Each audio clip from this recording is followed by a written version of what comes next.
From that cuckold in the Northeast, the land of colonialism and historical reverence, delving into free and intrepid esoteric exploration of everything under the aforementioned umbrella.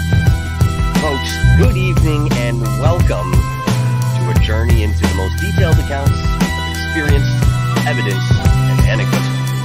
I am your host, Michael Roser. This is Dark Hour Paranormal. Now, given the moniker, we have been covering the paranormal field at length recently. And before we get into this, I just want to explain something very quickly. I know that we haven't been as active as we normally are the past few weeks. Well, let me explain. We are still within the throes of the Big C, and yes, that's exactly how I'll call it, considering that we need to be careful with the way that we express certain things here on this platform.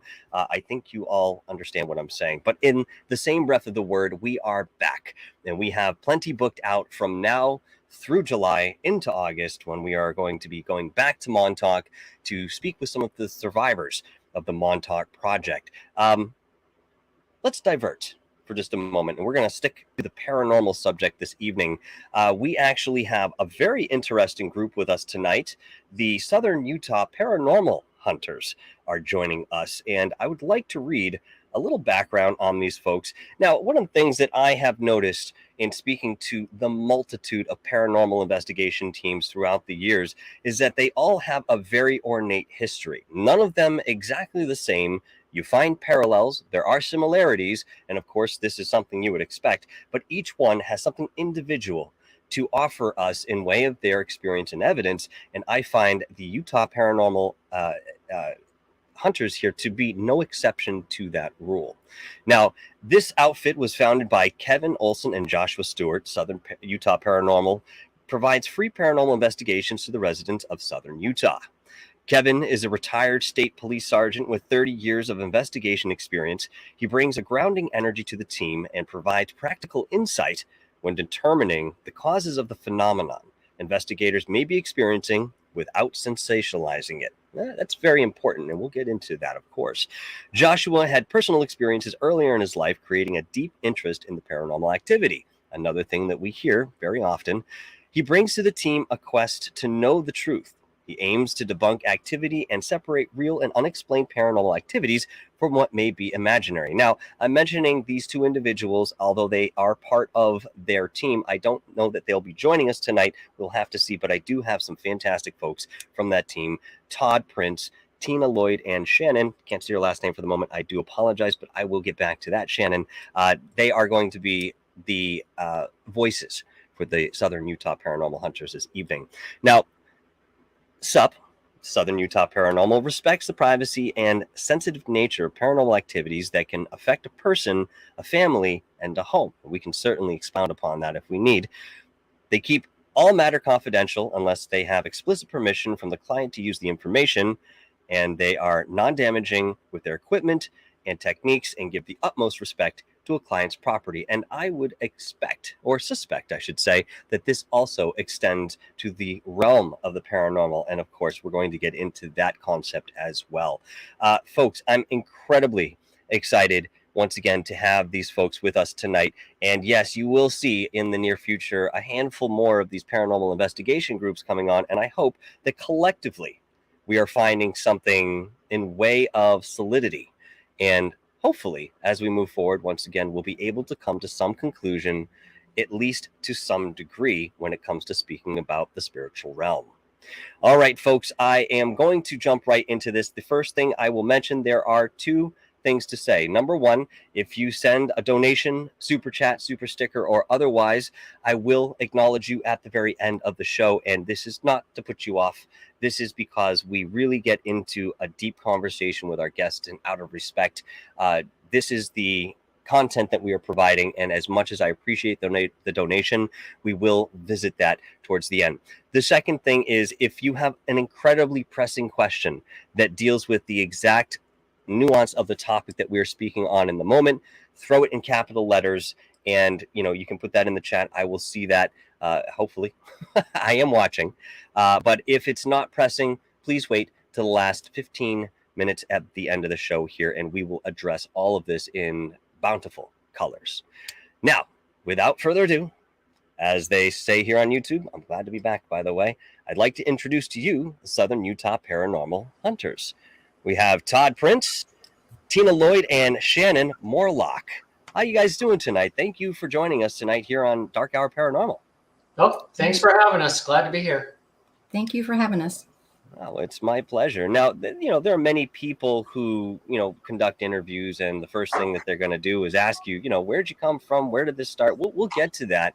But before we do, I want to jump into a concept that has more or less riddled the field at this point. And I think that there are divided thoughts about this. This is a very polarizing subject that I'll bring up, but yet there are folks who are very intensely passionate on one side or the other. And that is the idea or concept of spiritual orbs that we see in the environment. So the first thing I'd like to start off with is, have you witnessed orbs, not necessarily just in photographs or within video, but with your naked eye? And what were the circumstances that led to that type of experience that you were convinced this wasn't dust or something else within the environment, but you were actually viewing something paranormal in nature? Do you have anything to say, Tina or Shannon, before I speak? This is an open forum too. Yeah, you guys can just jump right in unless I direct something to someone specifically. For the most part, our experience over the past 10 years, we've not, at least from my experience, not a lot of orbs have been observed. The one time I can think of, we were at Utah State Park, which is a prehistoric Native American site. And we were out back of the museum on a trail in the dark, and we were seeing flashes of lights in the trees. And so I swung around, started taking photographs, and we caught an orb in the trees.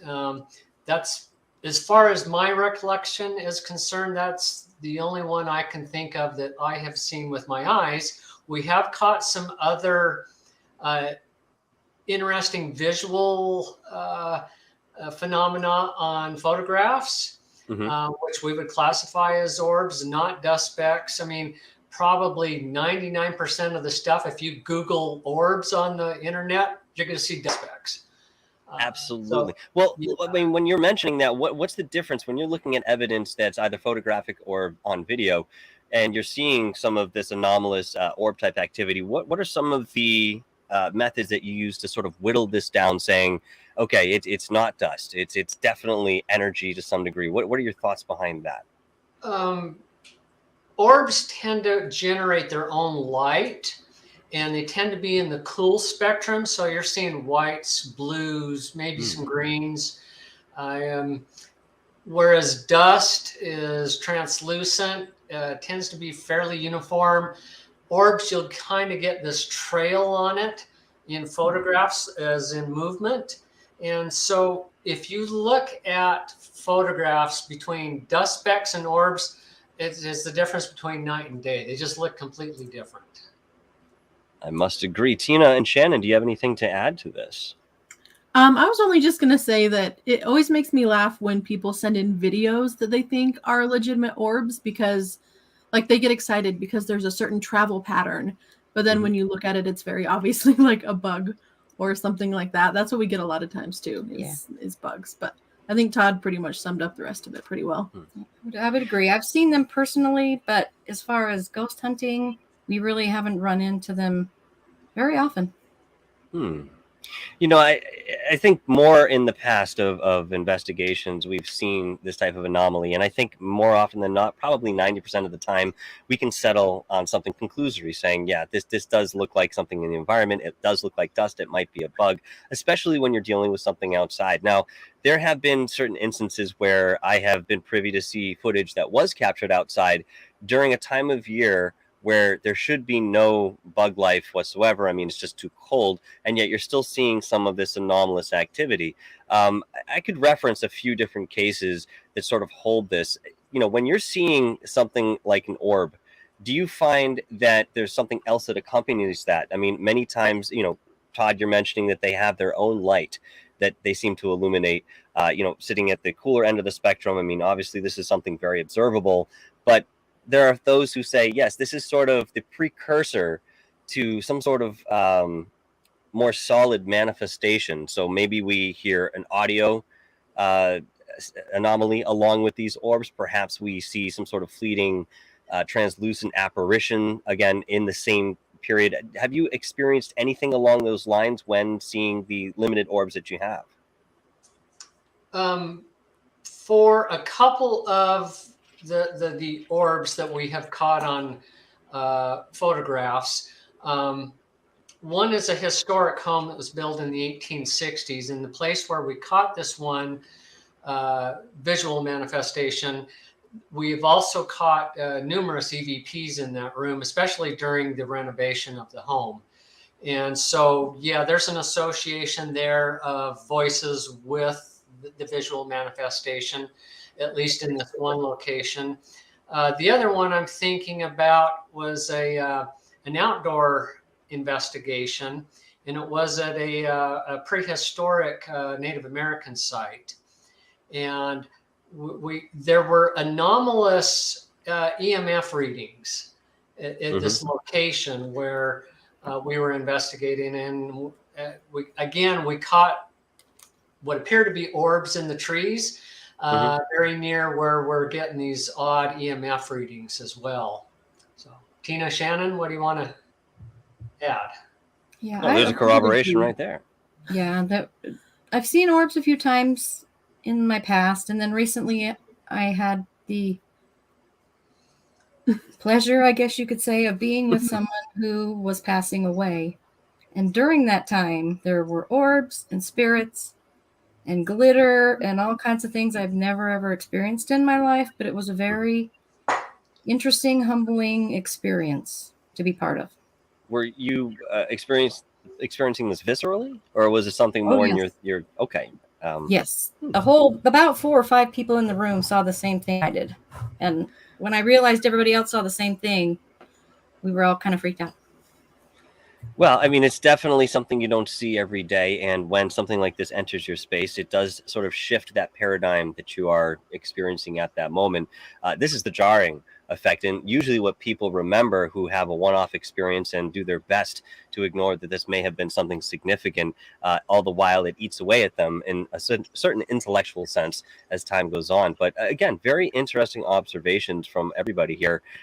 It's something that has fascinated me since, the late 80s when I first started looking into this stuff. And back then, this was some of the most prevalent evidence that we had available to us. And again, we've sort of scrutinized this moving forward.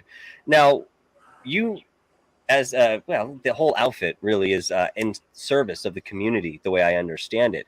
Some of the clients that call you may bring you to maybe a state house, maybe they bring you to somewhere official, but I guess many people have issues within their residential areas, their very own homes. When someone calls you into a place of dwelling, let's say, what's one of the first things that you look up at when there's purportedly some sort of activity there in the environment? Are you looking at the people and their activities and behaviors? Are you looking at the state of the home? Is it cluttered up or is it clean? Where do you begin? Tina, Shannon, do you want to start, or do you want me to say something? I would say usually one of the first things we look at or ask about is kind of the history of the home or the history of the area to see if there's anything that might be stirring up this, if there's been any renovations recently that could be bringing things up. That's kind of usually the baseline, and we try to match up anything in the history with things they're experiencing at the time. That's what I would say. Yeah, we also look at if there's any trauma in the family, any deaths, any conflict. And a recent investigation we did just last week, the individual has a number of Native American objects in their home. And so we were looking at possible connections with those objects as well. Completely understand that whole side of things. I mean, there are certainly some objects out there that I've even researched just through picture or video alone.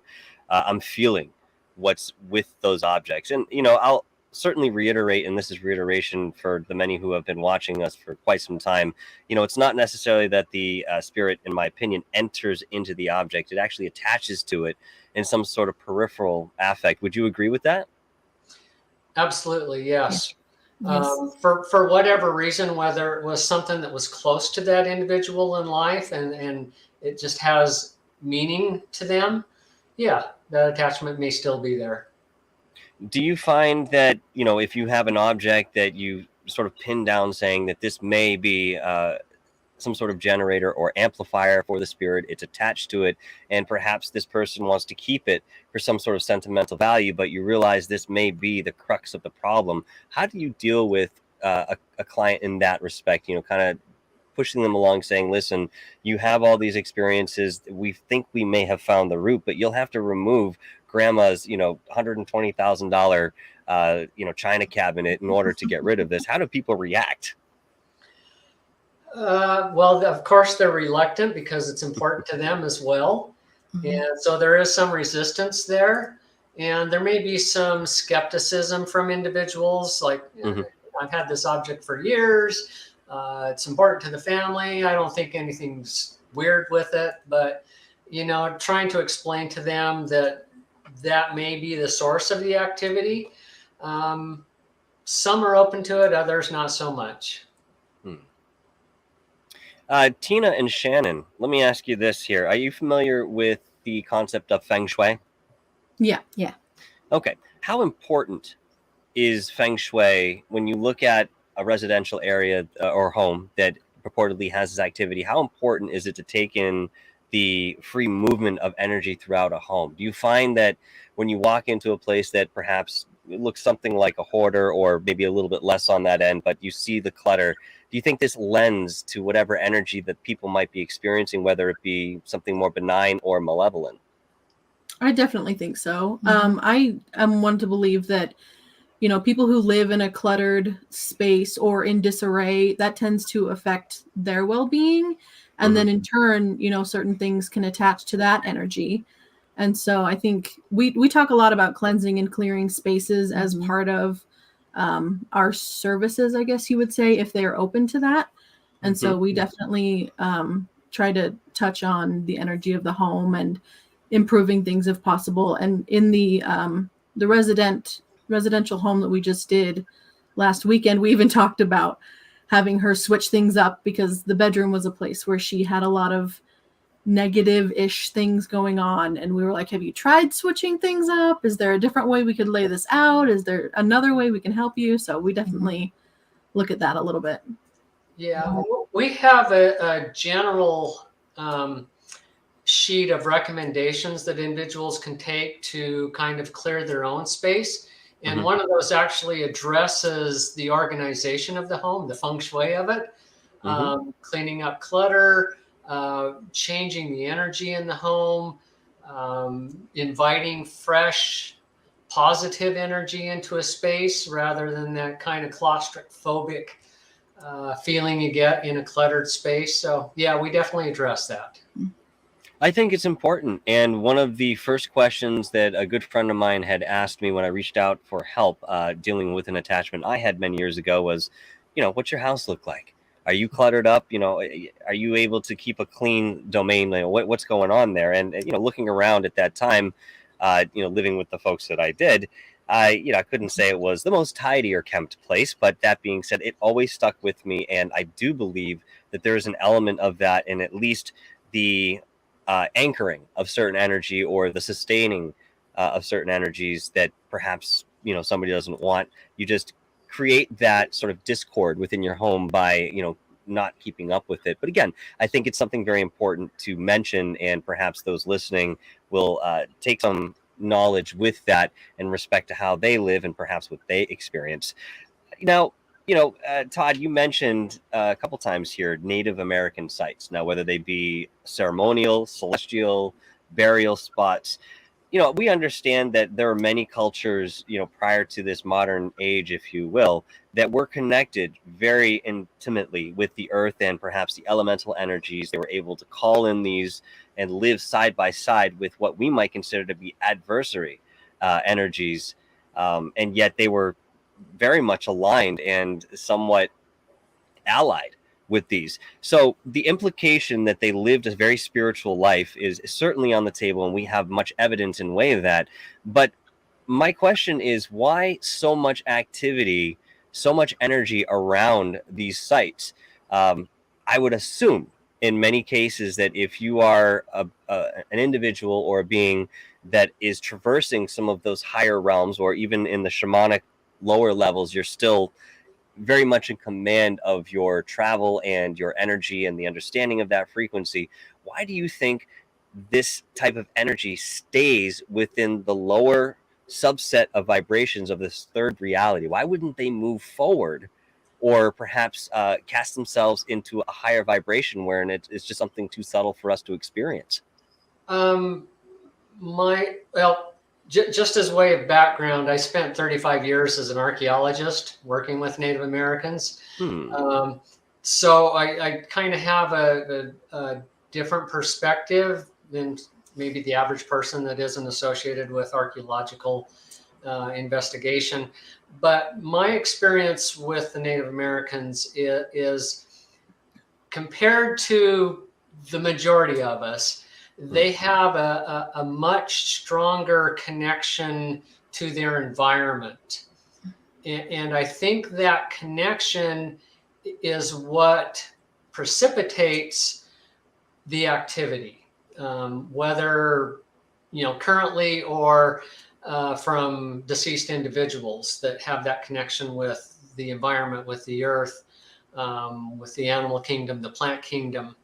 I think a lot of the activity that we pick up in those sites is generated from that connection. Do you find it to be more sentient than residual, or the other way around? Or something entirely different? That's a good question. I would say it's intelligent, it's sentient. Yeah. Rather than something residual, it's just playing itself over and over.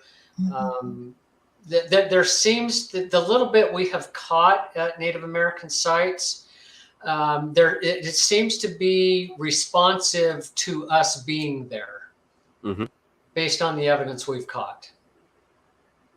It's very curious because we can look at many different cultures, throughout the planet, and they sort of exhibit the same elemental connection. And, we're still sitting back and trying to decide how this is possible and where we've missed the train, so to say, leading into that and, keeping that as something intrinsic for us. Obviously we've lost some of that knowledge, but I don't think it's been gone entirely. I think we're sort of still putting it on the back burner and now drawing it out as time goes forward.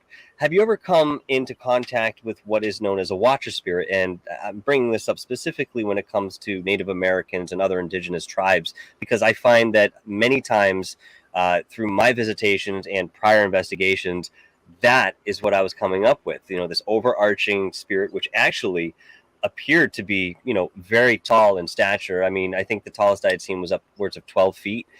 Generally, it was between 8 and 10. These particular watcher spirits can take on many forms. They can be incredibly fearful and take on the image of a demon, or something that you would, call a demon, something very, very deep rooted in, that fear end. And at the same time, they hold an angelic energy if they so choose to provide that side to you. Have you come up against anything like that? We haven't caught, correct me if I'm wrong, Tina and Shannon, but I don't think we've caught any visual evidence that way. We do have a member of our team who is probably more along the spectrum of being clairvoyant. And she does see what the rest of us do not. And so it's possible she has observed some of those entities, but I can't speak to that as far as seeing from a visual standpoint. And from our visual evidence, I don't think we've caught anything. Sound wise, yeah, but visually, no. Okay.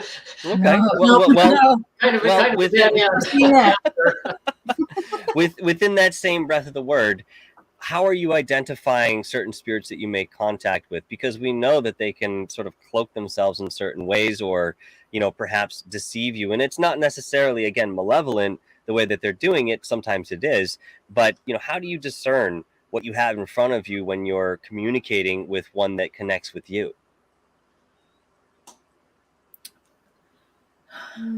Tina, Shannon? I mean, ultimately, I feel like there's usually a feeling that comes along with an energy, and maybe they can disguise themselves in some way, but I feel like usually you can kind of tell what you're dealing with. And as a rule, for at least myself, and I know a lot of people in our group, we tend not to provoke or try to be disrespectful, so that no matter what we're approaching, we're doing it kindly and respectfully. And like the worst we ever say is like, we're gonna have to go, so if you're gonna show us anything, you got to do it now. So that's yeah. We've had some interactions with some child spirits, or what we assume to be children, some EVPs and some things like that. But like Shannon said, I didn't get a bad feeling at all. It was just very calm and interactive and not threatening or scary at all. So yeah, one of the things I was going to say is, Shannon mentioned the feelings, the energy that's in a location when we're there, but when we go back and review our audio and our photos and video and everything, sometimes it's interesting to match up what we catch on audio with what we experienced when we were there. So sometimes it's after the fact that we're making the connections rather than in real time. It would be nice to do it in real time when we're there, but it just doesn't always work out that way. I'll speak for myself and not the rest of the group, but when it comes to being sensitive to, like, being clairvoyant, clairsentient, clairaudient, I'm dead as a doornail. I don't have that sensitivity. I have to go back to the visual evidence, to the audio evidence to pick that up. But my wife is clairaudient. Charlisa is maybe clairvoyant. I know Tina has observed manifestations or shadow of people, and other members of the group have experienced that as well. But so we're a mix, but I don't know that, if you were to watch other programs on television, that we as a group have that degree of sensitivity as others. Well, how important, in your opinion, is it for an outfit to have the clairvoyant or right side interpretation of things rather than just sitting solely within the equipment? I personally like it. I think it's interesting to come together at the end of an investigation and talk to people about what they saw, what they heard, what they experienced, what they may have smelled. And because then you'll get a whole different perspective. Like he said about our other team member that can see things. She can see things from the past that have happened in locations or with certain individuals. And so then at the end, when she explains those things, that may lend some credence to things that we've experienced or seen ourselves. Or tie to the history of the place or different things like that. Yeah, I think having that sensitivity is just another tool in the toolbox for us. I wish I was more sensitive to it, but I'm not. I have to rely on the equipment. I think that's great though, because having Todd, like, he's always the first person is like, okay, how can we explain this away and make sure that it is paranormal? Because it's not always. It could just be air vents and who knows what. So he's always that first person who's like, we got to figure out what this is for real. And then if it's not, then we'll see. But when he gets excited about something, we get excited about it because that means it's real. Well, you know what? With that being said, this brings me to the title of our show tonight, Imagination. We understand that there is this concept of, being such large beings ourselves. We can speak on the energetic level, if you will, but, we can also traverse this as a more grounded sense and stay in the logical realm too. But at the same time, it seems that there are people who enter these spaces with some purported activity, and just them being there, thinking about certain things, they're drawing in this energy, or maybe perhaps feeding what's there unconsciously. What are your thoughts about imagination and mental influence on a particular space that purportedly has activity of a paranormal nature? Do you think that there is some solid evidence that we are perhaps creating some of this affect ourselves, or at least, again, lending in certain amplitude? I would say so, definitely. Yeah. I was just thinking of, again, the residential home that we just did an investigation at. We went in not knowing if there was anything paranormal at all, or if maybe this was something that was kind of an illness or something going on with the person who lives there. And so we caught a few things while we were there. And so now there's part of me that is thinking maybe there's whatever spirits or energy is there. Could they possibly be feeding off of, whatever she's giving off? Or I don't know. I definitely feel like our imagination can run away with itself. And, if you're a negative energy, why not play with that? Why not take it further? Well, there's even times where where we kind of hear something and then you get a little excited. Did you hear that? Did you hear that? Is that footsteps? Then you have to take a step back, take a deep breath, and kind of listen again and listen more carefully. Well, Yeah. I mean, there's an implication there too. Yeah. There's an implication that we are more connected to this energy or this side than perhaps we realize. I mean, if we are manifesting anything in the way of that thought form, and it takes the shade of a paranormal behavior, where's the line drawn? Where's the threshold, in your opinion, wherein, the physical begins to sort of wear off, and, we now look back and we are more in the etheric or the thoughts manifesting space, versus something much more tactile that, we are creating with our hands? Where is that threshold for us in respect to that connection? I think it all. Oh, sorry, Todd. Go ahead. Go ahead. Finish your thought. I was just going to say, I think it all comes down to energy. And I think we put off a lot more energy into the world than maybe some of us realize. And something that could be maybe otherwise dormant, not necessarily residual, obviously, but could feed off of that. And I feel like there are certain, tools, and like with EMFs, like if there's high EMFs, it could be feeding into other things. I don't know. So yeah. And so I definitely think that there is a give and take with energy, and because we can feel them around, maybe they can feel us as well. And, it's kind of a back and forth in that way. Yeah. There's one thing that I think we're just on the cusp of, and we really don't have a full understanding. And that is the quantum physics, the quantum field, and how our mental projections are affecting the quantum field.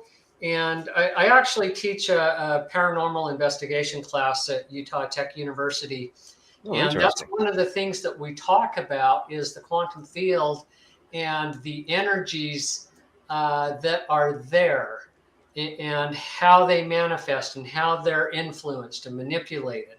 And I don't think our instruments of measurement are fine enough right now to be able to accurately measure that or figure out exactly what is going on. We're still kind of stuck in Newtonian physics. But I think once we understand and have the technology to begin to measure that, we will begin to understand kind of how individuals and their energy are influencing situations that we're talking about. An interesting phenomena that we have seen time and time again over the past 10 years that our group has been together is Tina, Shannon, Susie, Charlisa. They're like freaking ghost magnets. Yeah, I understand that. They draw energy to them, and the guys go in the room and nothing. It's amazing, and it all the time, without fail. Energy. the way that they kind of describe this, and this is more antiquated at this point than not, but I still think the example is relevant, and that is they say that these type of people are like that beacon of light in the darkness, and these spirits just flock to them the way that moths flock to a light outside in the dark.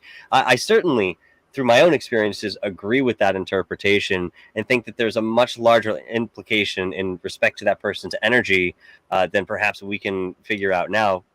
Todd, you had mentioned that, with time, perhaps we'll kind of refine this equipment. And I think that there are groups out there that are trying to do that in certain respects, perhaps building this in their garage, or they're coming up with a concept and bringing it to somebody who has a little bit more technical know-how. Do you believe, in your opinion, and again, these are questions for everybody here, do you believe that we will see some of this more refined equipment that can measure some of these more subtle fields within our lifetime? And in your opinion, right now, who is at the forefront of that type of technological progression? I do believe that there are individuals in the field of physics who are developing equipment, and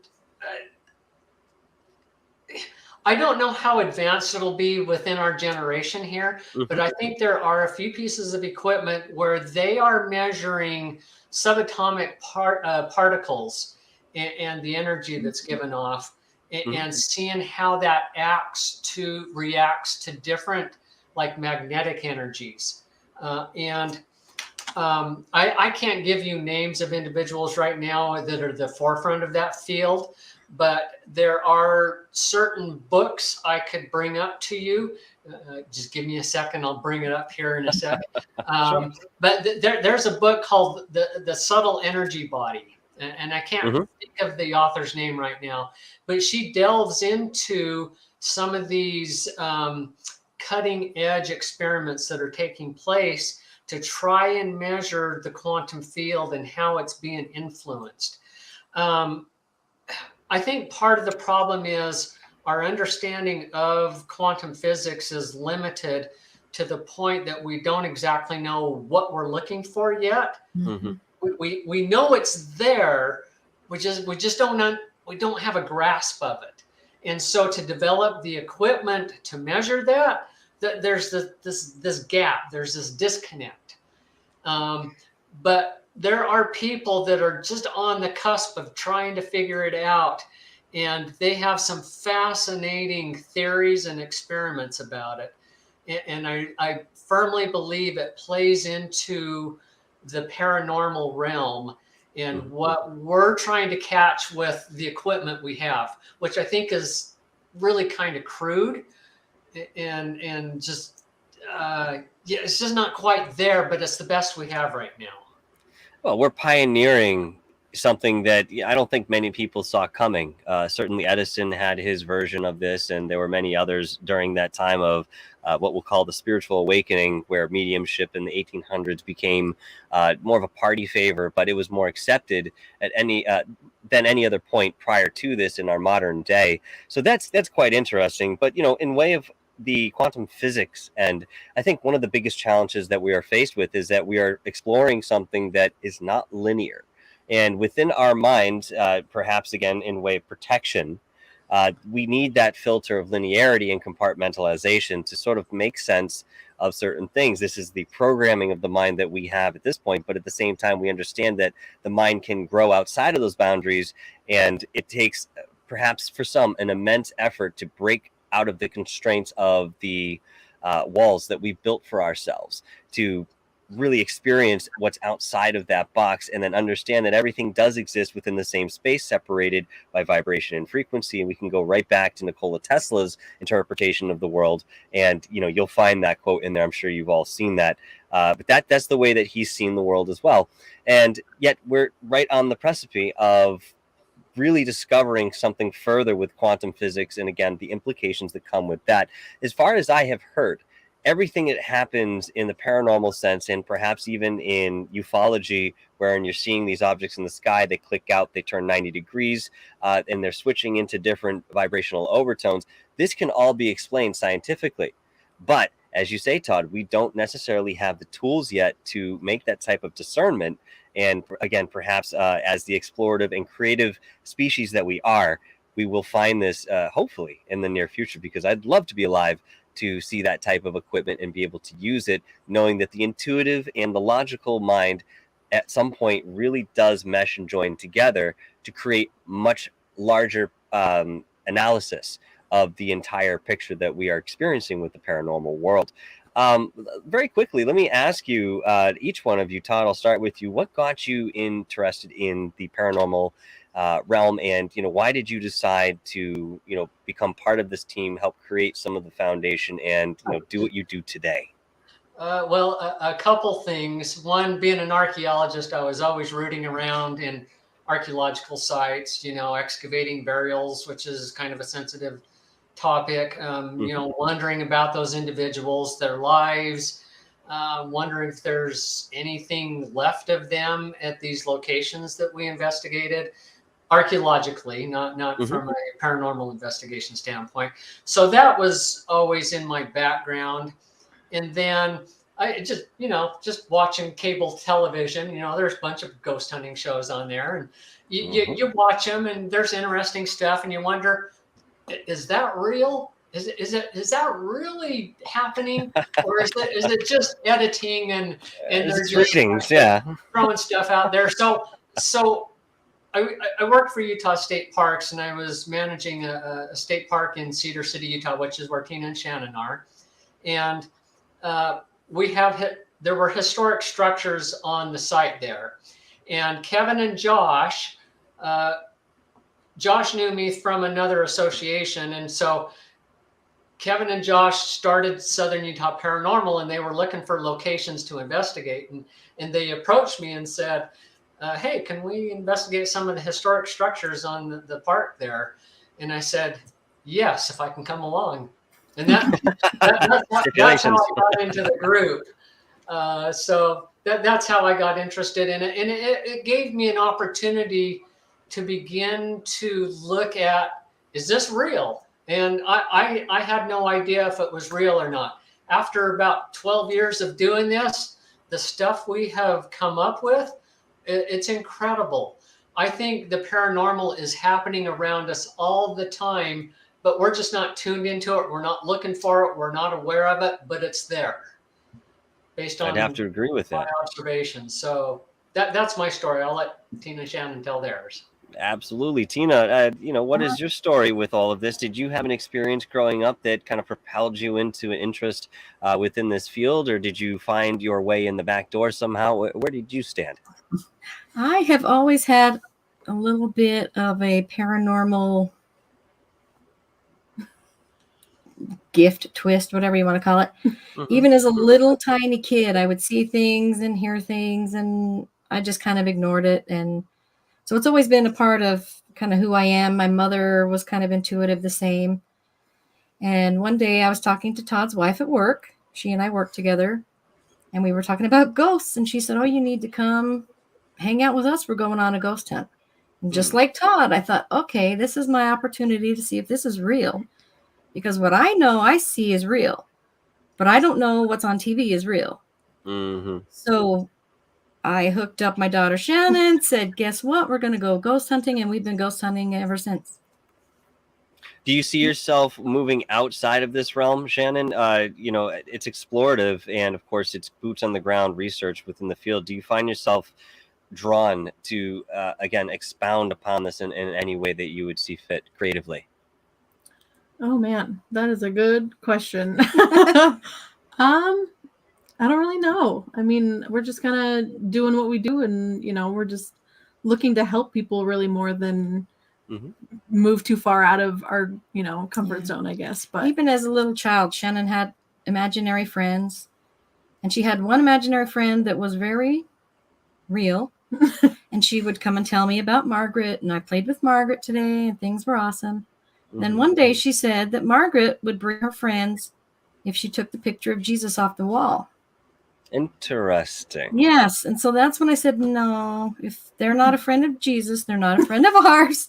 So no, we're not going to do that. Then we moved. But I mean, that was at 3 or 4 years old that Shannon was seeing and picking up things, and she had no idea that it wasn't normal. Yeah. Well, I mean, you bring up an interesting thought, and this is something I ask many different paranormal groups because I think that there are varying answers to this. How important is religion in all of this? If some of these energies are sort of separated from our own ideologies and so forth and still can enact themselves in a predatory way, if we wanted to start there, how important is that particular modality of religion and faith in general when you're working in the field like this? From a personal standpoint, I am more agnostic. So I think there is something going on for sure. Obviously, I'm ghost hunting, so there must be something else out there. But Mm-hmm. I think it kind of ties a lot into energy, like we were talking about. And, if they're putting all of their energy into this faith and protection and goodness, then you would hope that that would come back to you in that same way. And I don't know, yeah. I'm Okay. I wouldn't say religious. Have faith. I say a little prayer for myself and my team before each of our investigations, just to make sure everything goes smooth, nobody gets Protection. hurt. Yep. For protection, and where was I going with that? Exactly. I forgot where I was going with that story. I think we do That's take okay. it into consideration when we do other people's homes, though, too. Oh, yeah, that's what I was going to say. It's my faith doesn't necessarily have anything to do with what I'm doing. It does personally, but I don't know the faith of the spirit that may be there. I don't know the faith of the people whose home we're in. I don't know any of those circumstances. So I try and be really open with all kinds of things because I don't have the answers. So to act like I do would be dumb. I like it. Todd, what are your thoughts? Yes, I echo what Tina and Shannon said. Yeah, it is a topic of sensitivity when you're dealing with clients because we deal with all sorts of people, and some are religious, others not so much, and so you take that into account when you go into their space. But from an energetic standpoint, and from again the evidence we've gathered, it does appear that there is something that exists after this life. I haven't died, so I haven't experienced it. Thank you, Todd. Little tiny glimpses of it occasionally, and it's intriguing and it's fascinating, and I think that's what draws us to it. Is this? It appears there is some type of existence after this life. And so, we're trying to answer that question of what is what is going on? How can we help? One thing that we have done over the years since we started as a group is every year we present our findings in a public program. And so it gives individuals an opportunity to come see what we have to say, to hear the evidence and decide for themselves if it's real or if it's just stories. In fact, the title of our program was More Than Ghost Stories, because everyone has ghost stories. And so we're trying to present the information in a very kind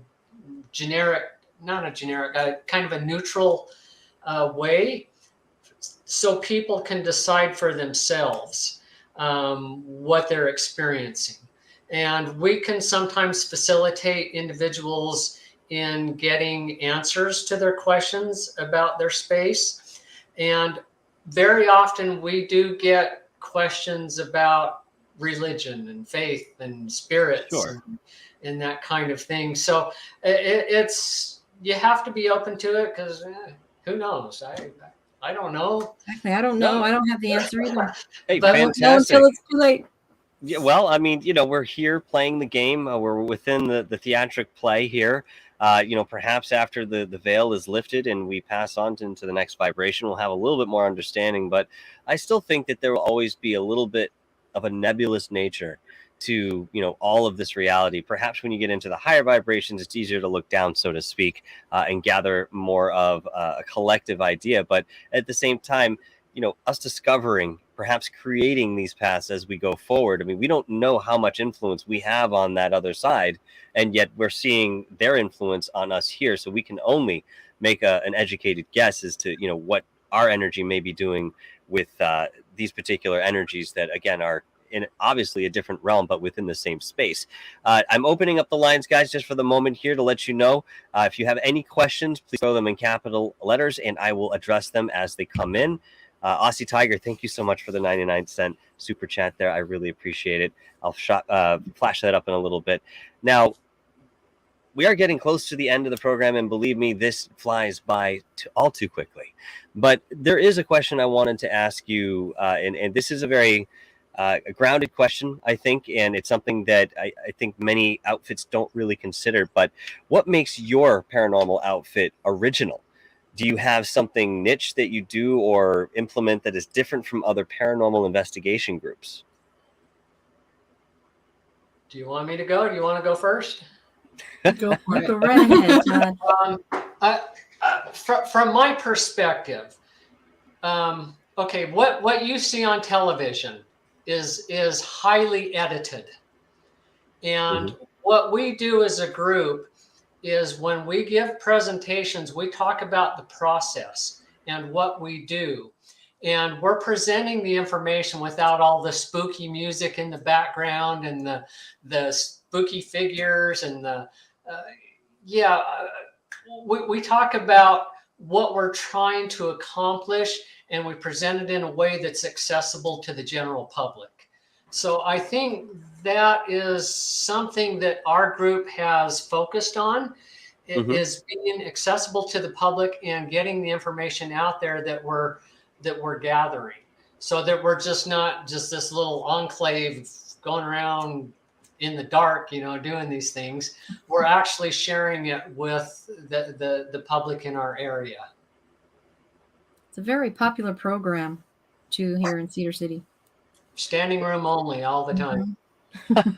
That's awesome that you have that outlet to, kind of bring to the community some of your evidence. And, if there is that type of interest garnered, over a local paranormal group, I mean, I can only imagine what you can do in a more extensive sense if you were to, travel outside of your immediate area. Whether you may or may not do that, I'm not sure, but certainly something to consider if you've already attracted that type of interest. There are people out there who are looking for these answers too. They may not want to do the same work.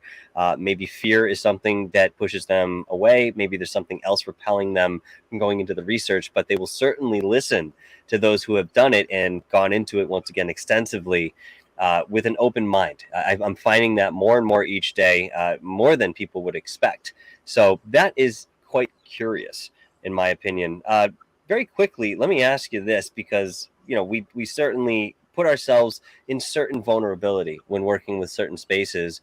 And if you walk into a place that has what might be considered a more negative energy, there is always the idea that you may pick something up with you and bring it along home.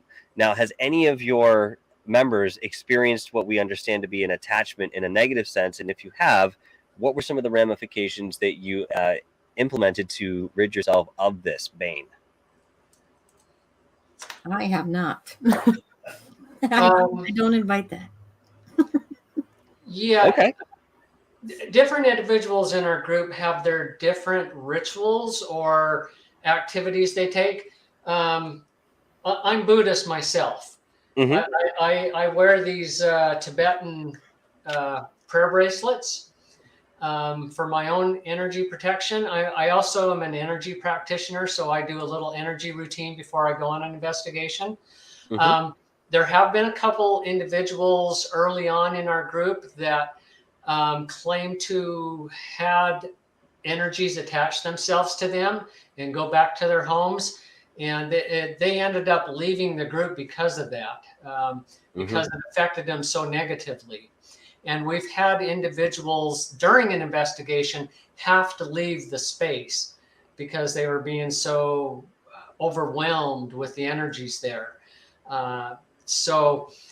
Different people do different stuff. That's mine. Tina, says her prayer, and others do different stuff. So we try to protect ourselves as a group. Our newest member, Alan, came to us from back east, but he has a set prayer that he says at the beginning of each investigation as well.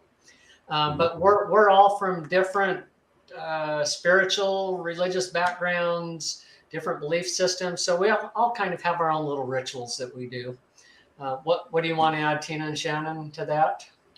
I was just going to add that that's another kind of a reason that we try to stay respectful, and we do tend to put in boundaries of like, you know, you are not allowed to touch me, or you're not allowed to follow me home, whether they listen to that or not. But we do try to set those rules and have that in place so that, you know, they know that we're not there to hurt them. We're there to just observe and share if there's any messages that they have or whatnot. So just being respectful and hoping that it doesn't turn out negative, I guess. Stating your intention is a fantastic tool. And yes, there are energies that I've come up against that are much more ancient and perhaps non-human in their form. And yeah, they don't necessarily listen to this, but for everybody else, it seems to work out pretty well. And certainly I have undertaken that in many cases with certain success. Aussie Tiger asks, what is the scariest experience you have ever had to do with the paranormal? Oh, that was a good question. I think one of my favorite stories to tell was at the museum, with the state historic site where Todd used to work. We did quite a few investigations in a very old house, one of the first houses that was built in town, right, Todd? Correct. And there was one night where we just had a lot of activity. They were doing renovations at the time, and there would be like planks of wood that were propped up against the wall at one point, and we heard something fall in the next room, and we went in there, and the plank was like in the middle of the floor, and it's not like it just got tipped over. We heard footsteps, like boots going up the stairs, whispers and voices.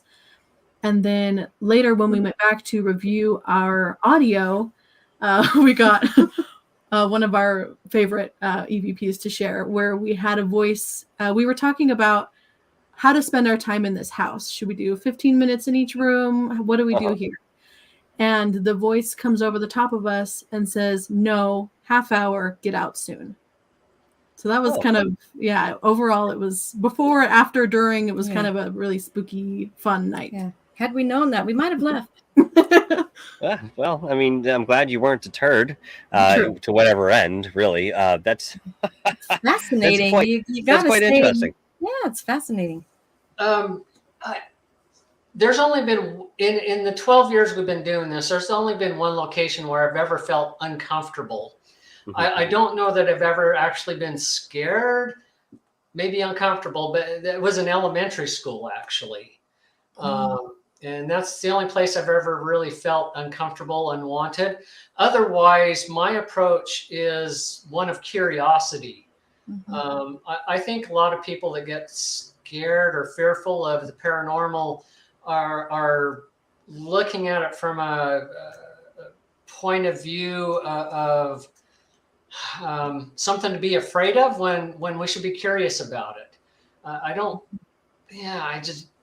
It's interesting. So I don't get scared. Things that scare people, we move towards. We want to That's find the idea, right? That's the idea. You face that fear, and if you don't, I mean, it's always going to be unknown, and therefore, I mean, the adage goes, we fear the unknown. So why not break that? Exactly. Sheila asks, have you ever dealt with demons? And if yes, how did you decipher that it was an actual demon? I can't. I can't say that we've ever actually been in the presence of a demon. We typically, as Tina and Shannon were talking about, we typically don't invite those energies into our space when we're investigating. And that's, again, why we do some of the energy protection that we do. So, that's a good question, but I don't know. Can you think of anything, Tina or Shannon, that we have run into that has been demonic or just downright nasty energy. Yeah, we've had a lot of like weird negative feelings in spaces, but not a lot of scariness has come from that, luckily. Yeah. No demons. Yeah. I think as a whole, our team is pretty positive in terms of energy. Mm-hmm. We just don't draw that kind of energy to us. I think that's incredibly significant. Everything that you just said there, it's all about the intention that you go in, the energy that you carry, what you're wearing on your sleeve, even from the day before. Maybe you had a tough day, but you have an investigation tonight. If you are weakened or vulnerable because of that day, you either kind of sit this one out, or you at least proceed forward with a certain caution, knowing that may be some sort of intrusion point or not, given your protection, the way that you hold on to it. I think, again, that's a very relevant answer that you've provided, and I appreciate that. Now, we are at the end of the show. Unfortunately, before we go, I'd like you, in your own words, to tell us where we can find you, whether it be to look at your research, your evidence, or to contact you if anybody in the area is experiencing an issue and would like to, ask your services. How can we get in touch with you in that way? I will do the email, and I'll let Shannon do the web stuff. Our email address is suphunters@gmail.com. So yeah, our tagline used to be "What's up?" So suphunters@gmail.com. I did see that. Yeah, Tina or Shannon. Yeah. So I think probably the easiest way, because if you like Google us, it doesn't come up as one of the first things, unfortunately. Right. But if you look us up on Facebook, that has all the links to our more current website. We have a couple different websites where our evidence is kind of strewn about, but the Wix site that you were talking about before the show has a good chunk of our evidence and our background and pictures and things like that. So it's a good place to get started. And what's that address? It's like a complicated, I don't know. They would have to look it up. But if you go to our Facebook, then it is on there as our website. Yeah. So that's probably the easiest way to do it. And if you don't have the moment or the withal to go out to the Facebook, folks, you can go right down in the description below and find both of those links for your clicking pleasure. And I certainly implore you to do exactly that. Okay, so listen, Todd, Tina, and Shannon, I'm going to take you off for a moment. If you have to go, understand. Otherwise, I'd like to say my proper goodbyes off camera. But I really want to thank you for joining us tonight and offering your insight, experience, and all of the intellect that you have obviously compiled when it comes to this field. I certainly expect and hope to see much more from you as time goes forward. Thank you so much. Great. We appreciate the opportunity. Thank you. It's been my absolute pleasure, and we'll have you back on the show sooner than later. Anytime. Fantastic. This is a very interesting field, and again, the more people that I speak to on this end, the more I go out into specific spots that sort of claim this type of energy and experience, the more convicted I am that we really are experiencing something, and it's getting closer to us. This isn't something that just sustains on one level. You get to that plane and you kind of coast along. This is logarithmic at this point in time, and we're starting from the ground up. Going from the 1800s into the 1900s, now into the 21st century here. We're working with different tools. Certainly the body remains one of the most natural tools that we have, and the more in touch you are with that on that respective end, you can utilize this within your investigations and research. But to have that logical and really catch up with the intuitive, it helps corroborate and again formulate a much larger collective picture of what we are all experiencing together, perhaps every single day for some of us. Folks, I really, really appreciate you joining us tonight. We will be back tomorrow night with Brian Minnick, Montauk is Strange, to, well, you guessed it, speak a bit more about Montauk and the enigma that is Montauk. And we will be touching upon Camp Hero a bit, although I don't think it will be the focus for our show tomorrow. Brian has put together a very wonderful presentation that sort of encompasses this history at large. I mean, he is one of the most formidable historians that I have within my circle of friends and affiliates. Brian Minnick is absolutely fantastic when it comes to talking about this stuff. And of course, he doesn't just pigeonhole himself into one area. He really works around the field and sort of swirls everything down into one focal point that is very easy for us to comprehend and to latch on to, and maybe even explore ourselves, given the research that you'd like to put forward. Thank you, moderators. Thank you, super chatters. Without you, man, I'd just be a guy in front of a screen, talking. You guys do fantastic work, and I appreciate all of you attending tonight. And I do very much look forward to seeing you tomorrow night. Until then, continue to explore this beautiful field that, well, as nebulous as it is, it does have a tangibility. And I think with the right fortitude, we will be able to have some of the answers to the questions that we continue to ponder throughout the existential life that we certainly do live and the paths that we traverse. I appreciate every single one of you with all of my heart. Thank you so much, folks. We'll see you again tomorrow night, 11 o'clock Eastern Time, 8 p.m. Pacific Time. We will be here once again with Brian Minnick. Until then, ciao.